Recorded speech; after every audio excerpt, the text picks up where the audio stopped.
ഇന്ത്യയുടെ അടുത്ത T20 series എത്തിയിരിക്കുകയാണ്. അടുത്ത മാസമാണ് ഇംഗ്ലണ്ടുമായിട്ട് ഇന്ത്യക്ക് T20 സീരീസ് ഉള്ളത്. 5 T20 ഇന്ത്യ കളിക്കുന്നുണ്ട്. ഇന്ത്യയുടെ T20 ടീമിൽ വലിയ മാറ്റങ്ങളാണ് വന്നിരിക്കുന്നത്. ഋഷഭ് പന്തും സഞ്ജുവും ഒരുമിച്ച് T20യിൽ വരാൻ പോവുകയാണ്. അപ്പോൾ ഇംഗ്ലണ്ടിനെതിരെയുള്ള ഇന്ത്യയുടെ T20 ടീമിനെയാണ് നമ്മൾ ഇന്നത്തെ വീഡിയോയിൽ നോക്കുന്നത്. ഇത്തരം ക്രിക്കറ്റ് ന്യൂസിന് വേണ്ടി ചാനൽ മറക്കാതെ സബ്സ്ക്രൈബ് ചെയ്യൂ. ഋഷഭ് പന്തും സഞ്ജുവും ഒരുമിച്ചിറങ്ങാൻ പോവുകയാണ്. അടുത്ത മാസം 22-നാണ് ആദ്യ T20. ഇംഗ്ലണ്ട് ചില്ലറക്കാരല്ല. സൗത്ത് ആഫ്രിക്കയുമായിട്ട് പരമ്പര നേടിയതുപോലെ ഈസി ആയിട്ട് ഇംഗ്ലണ്ടിനെതിരെ ജയിക്കാൻ സാധിക്കില്ല. ബട്ട്ലർ അടങ്ങുന്ന മികച്ചൊരു ടീം ഇംഗ്ലണ്ടിനുണ്ട്. ഇപ്പോഴിതാ ഇന്ത്യയുടെ T20 ടീമിലേക്ക് പുതിയ താരങ്ങൾ എത്തിയിരിക്കുകയാണ്.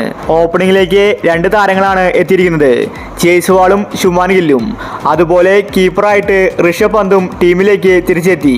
അഭിഷേക് ശർമ്മയെ T20യിൽ നിന്ന് ഒഴിവാക്കിയിരിക്കുകയാണ്. സഞ്ജുവും ഋഷഭ് പന്തും ഒരുമിച്ച് ഇംഗ്ലണ്ട് T20യിൽ കളിക്കും. ഓപ്പണിംഗിൽ കൂടുതലും സഞ്ജുവും ജയ്സ്വാളുമായിരിക്കും.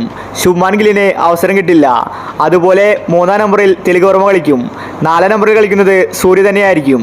ഹാർദിക് പാണ്ഡ്യ, റിയാൻ പരാഗ്, റിങ്കു സിംഗ് ഇവരും ടീമിലുണ്ടായിരിക്കും. അതുപോലെ ജസ്പ്രീത് ബുംറ T20 ടീമിലേക്ക് മടങ്ങിയെത്തുകയാണ്. ഹർഷദീപ് സിംഗ്, ആവേശ് ഖാൻ, നിതീഷ്, രവി ബിഷ്ണോയ് ഇവരും ടീമിലുണ്ടായിരിക്കും. ഇംഗ്ലണ്ടുമായിട്ട് പുതിയൊരു ടീമിനെയാണ് ഇന്ത്യ കളിക്കാനിറങ്ങുന്നത്. അതുകൊണ്ട് സഞ്ജുവിന് അവസരം കിട്ടുമോ എന്നത് ചോദ്യചിഹ്നമാണ്. ഋഷഭ് പന്തും സഞ്ജുവും ഒരുമിച്ചുണ്ടെങ്കിൽ 2 പേർക്കും പ്ലേയിങ് 11-ൽ അവസരം കിട്ടാൻ സാധ്യത കുറവാണ്. സഞ്ജുവിനെ ഓപ്പണിംഗ് റോളിൽ കളിപ്പിച്ചാൽ മാത്രമേ പ്ലേയിങ് 11-ൽ സഞ്ജുവിന് അവസരം കിട്ടൂ. ഇല്ലെങ്കിൽ സഞ്ജുവിന് സൈഡ് ബെഞ്ചിൽ ഇരിക്കേണ്ടി വരും. നിലവിലെ ഫോം അനുസരിച്ച് സഞ്ജു ഇംഗ്ലണ്ട് T20യിൽ കളിക്കാൻ സാധ്യതയുണ്ട്.